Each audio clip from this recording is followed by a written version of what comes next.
Anuoluwa was born and raised in a typical Idoko community, where tribal marks were not just commonplaces but considered essential symbols of beauty and identity. In traditional Idoko culture, tribal marks held immense significance, serving as more than just cosmetic adornments. They were deeply ingrained symbols of identity, heritage, and social status, with each mark representing familiar lineage, clan affiliation, and even personal achievements.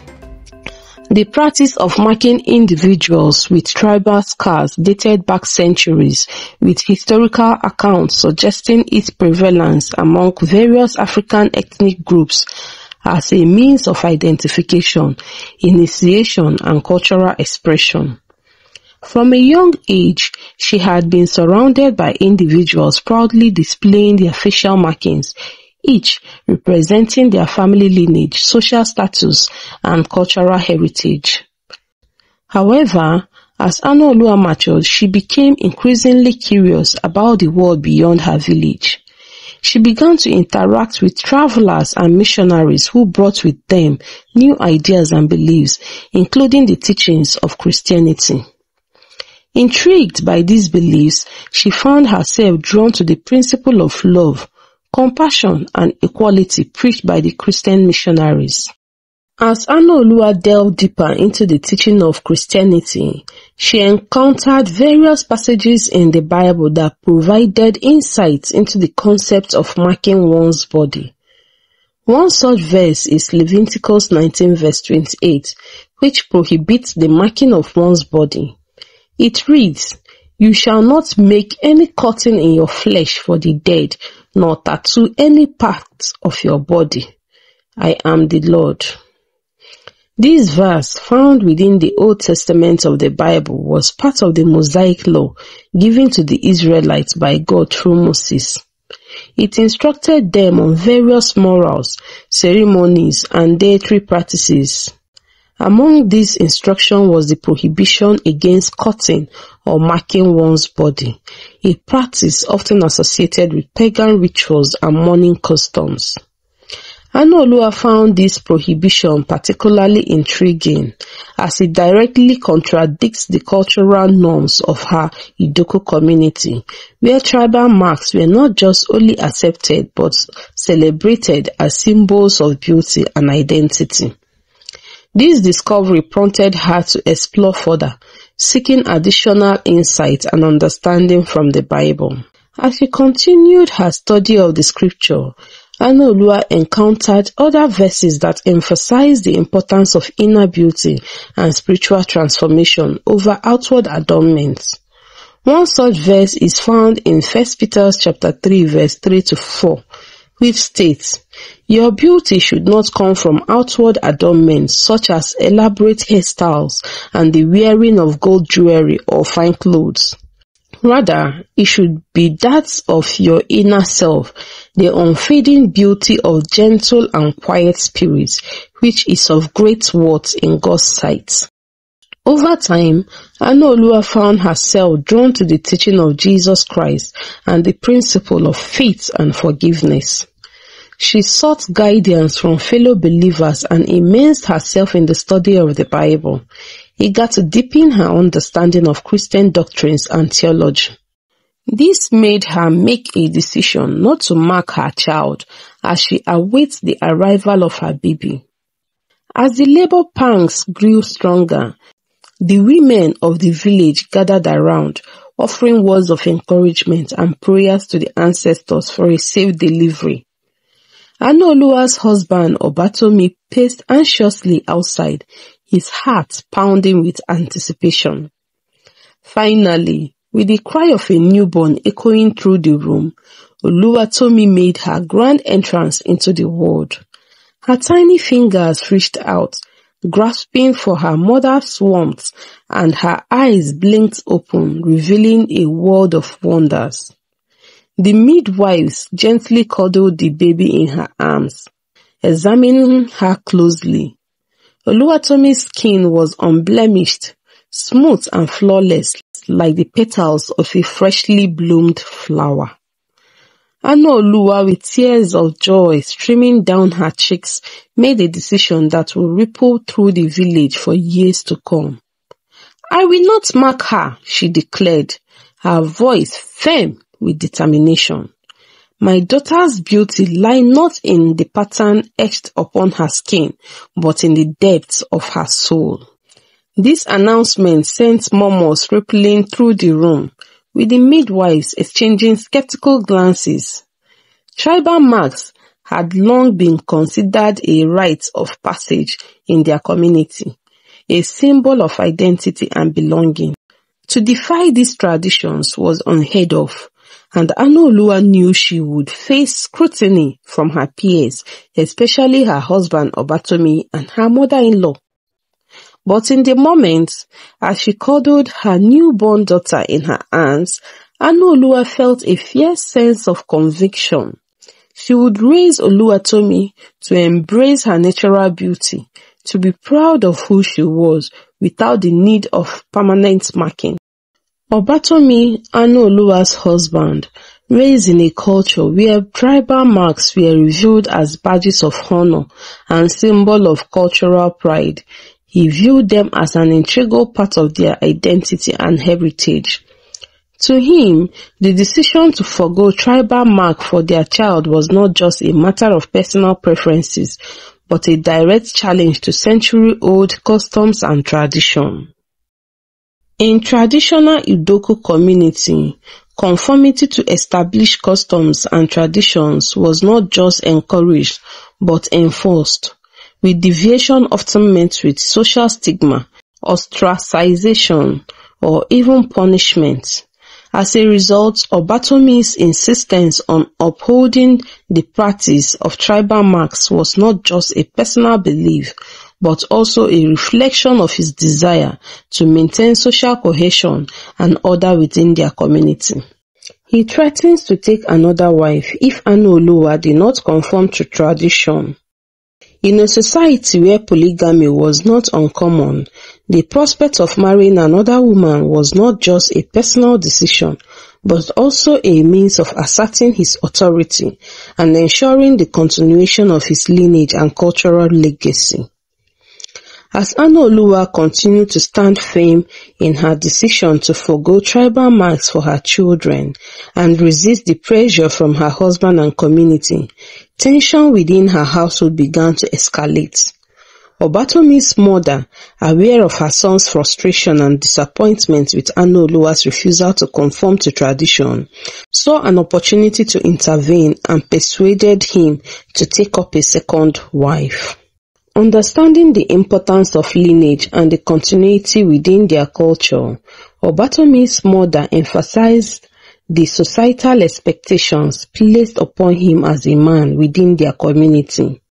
In a patriarchal society where male authority and leadership were highly valued, she appealed to his sense of masculinity and honor, urging him to assert his dominance and authority within his household by taking decisive action to uphold their cultural norms. Additionally, she leveraged her influence as an elder within their family to sway Obatomi's decision. Drawing upon her years of experiences and wisdom, she painted a picture of the potential consequences of allowing Anuoluwa to persist in her defiance. She warned of the erosion of their family reputation and standing within the community, as well as the potential for discord and division within their household if Obatomi failed to assert his authority as the head of the family. The arrival of the new wife brought in tension into the household, as Anuoluwa grappled with feelings of resentment and betrayal. She saw this as an attempt to undermine her authority as a mother and diminish the value she sought to instill in her children.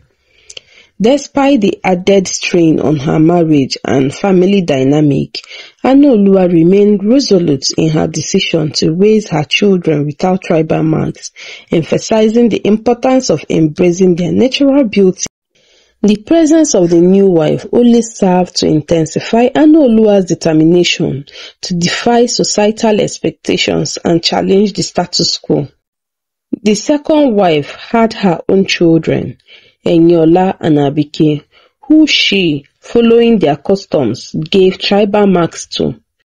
She became the most favored wife as she obeyed her husband and her mother-in-law. She and her mother-in-law doubled down on their efforts to make life unbearable for Anuoluwa and her children. In the eyes of the community, Anuoluwa's children stood out as outcasts, defying the conventional standard of beauty and identity upheld by tribal marks. This made them targets for ridicule and exclusion, particularly from their stepsisters who had been indoctrinated to believe that tribal marks were essential for beauty and social acceptance. However, Anuoluwa remained undeterred by the criticism and social stigma directed towards her family. She continued to nurture her children's sense of self-worth and resilience, teaching them to embrace their uniqueness and stand firm in their conviction regardless of societal pressure. As Obatomi and Asake, Anuoluwa's children, grew into adolescence, their beauty blossomed in ways that defied the conventional norms within their Idoko community. Despite lacking the tribal marks that were considered essential for beauty and identity, their natural features and inner radiance captivated the hearts of those around them. Their unique appearance became a topic of discussion and admiration, not just within their family, but also among the wider community. People began to notice the unconventional beauty of Obatomi and Asake, questioning the long-held belief that tribal marks were necessary for attractiveness and social acceptance. Their stepsisters Eniola and Abike, who had been indoctrinated to believe that tribal marks were the epitome of beauty, found themselves grappling with feelings of envy and insecurity as they witnessed the effortless charm and grace of Obatomi and Asake. Despite their own adherence to tradition, they couldn't help but admire the natural beauty radiating from their stepsisters. As the years passed, more and more people in the community began to challenge the necessity of tribal marks. Inspired by the striking beauty and confidence displayed by Obatomi and Asake, they started to question whether physical markings were truly indicative of one's worth and identity, or if true beauty lay in the authenticity and individuality of each person. One day, while on their way to the stream, they heard the town crier making an announcement. The king, Obashegun, is seeking out wives for his sons. He has organized a festival where maidens from the village would compete for the honor. The second wife's children, Eniola and Abike, ran home in excitement to convey the news to their mother. Their mother was so excited that she encouraged them to do anything humanly possible to win and be the next queen of this community. As the village bustled with anticipation for the festival where King Obashegun would select wives for his son, tension brewed within Obatomi's household. Fearing competition and the beauty of Obatomi and Asake, Eniola and Abike resorted to mischievous tactics to sabotage their stepsisters. On the day of the festival, the first task was a dance competition. Eniola and Abike, desperate to hinder Obatomi and Asake's performance, secretly sprinkled ants into their clothes, hoping to distract and disrupt their dance moves. However, despite the discomfort caused by the ants, Obatomi and Asake managed to maintain their composure and execute their dance routine with grace and skill. Onlookers marveled at their dancing steps and applauded their performance, unaware of the hidden challenge they had faced. Next came the cooking competition, where each maiden was tasked with preparing a traditional dish for the king and his sons. Eniola and Abike seized the opportunity to further undermine Oluwatomi and Asake by mischievously adding sand to their ingredients where no one was watching. However, unbeknownst to the scheming stepsisters, an observant old woman noticed their deceitful action and intervened. She secretly swapped their ingredients with those of Oluwatomi and Asake, ensuring that they would not be unfairly disadvantaged. Despite their attempt to sabotage their cooking, Oluwatomi and Asake presented delicious and flawless prepared dish to the judges, whereas Eniola and Abike's food was met with disdain.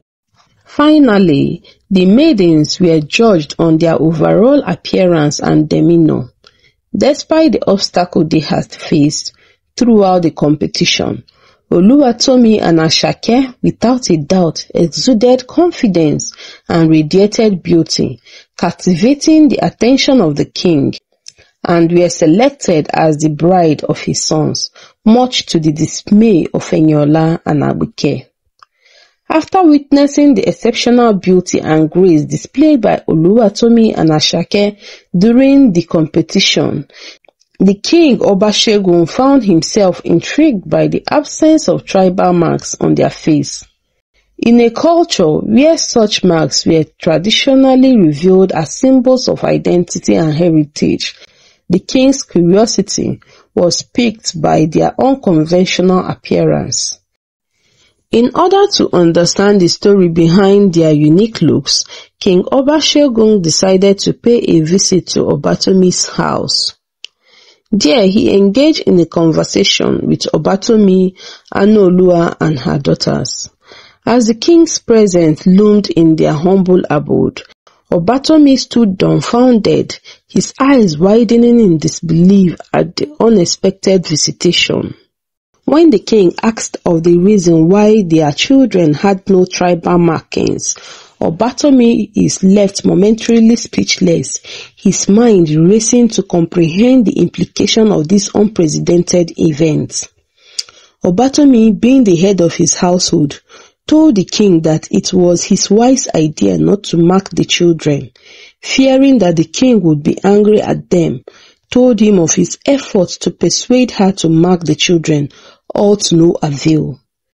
The king, turning towards Anuoluwa for answers, asked her to speak up. As Anuoluwa sat before King Obashegun, she spoke with a gentle yet firm voice, her eyes reflecting a deep sense of conviction. With the aid of the Bible clutched in her hand, she began to articulate her beliefs, weaving together scriptures and personal reflection to convey her message. "Your Majesty," she began, her voice steady and unwavering, "the teaching of the Bible have guided my path and shaped my understanding of beauty and identity." She paused, taking a moment to gather her thoughts before continuing. In Leviticus chapter 19 verse 28, it is written, "You shall not make any cutting in your flesh for the dead, nor tattoo any mark on you. I am the Lord." This scripture speaks to the sanctity of the human body as a temple of God, untouched by earthly adornments. For me, this is not just a verse to be followed, but a principle to be upheld. King Obashegun listened intently, his curiosity piqued by Anuoluwa's word and the wisdom they held as she continued to speak, quoting various passages from the Bible and expounding upon their significance. He found himself drawn into her world, with each scripture shared and each insight offered. King Obashegun felt a stirring within his heart, a recognition of the truth and a longing to understand more deeply. He saw in Anuoluwa not just a woman of faith, but a teacher, a guide who could illuminate the path before him and lead him toward a greater understanding of God. And so, with humility, King Obashegun extended an invitation to Anuoluwa. "Will you," he asked, "come every market day to teach me from the Bible? I wish to learn from you, to delve deeper into the teachings that have inspired your courage, that shaped your conviction." Anuoluwa's heart swelled with gratitude as she accepted the king's invitation. Her spirit was overjoyed by the knowledge that her word had touched him and sparked a desire for greater understanding. Meanwhile, their children, Oluwatomi and Asake, exchanged excited whispers, their eyes wide with awe at the sight of the esteemed monarch gracing their home with his presence.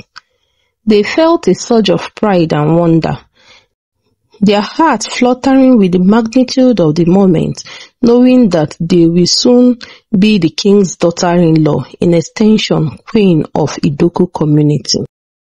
However, amidst the excitement, a pang of jealousy stirred within the second wife's children as they glanced toward their stepsisters Oluwatomi and Asake. The stepsisters, who had long harbored resentment toward Oluwatomi and Asake for their unconventional beauty and the absence of tribal marks, now found themselves faced with a stark reminder of their own perceived shortcomings. Envy burned within Eniola and Abike as they watched the king giving attention to Oluwatomi and Asake. Their hearts heavy with bitterness and resentment towards their parents for the decision to mark their faces with tribal scars. They felt betrayed by their own flesh and blood. In this moment of unexpected turn of events, emotions run high within the household. Each member grappling with their own complex thoughts and feelings in the wake of the king's visit. As Obatomi stood in stern silence, the children wrestled with conflicting emotions of pride and jealousy. While the stepsisters seated with resentment towards their parents and the tribal mark that adorned their faces, a constant reminder of the divide that separates them from their step-siblings. Obatomi, who had finally had a change of heart, started looking for traditional remedies and herbal medicines that can cleanse the tribal marks from his daughters' faces.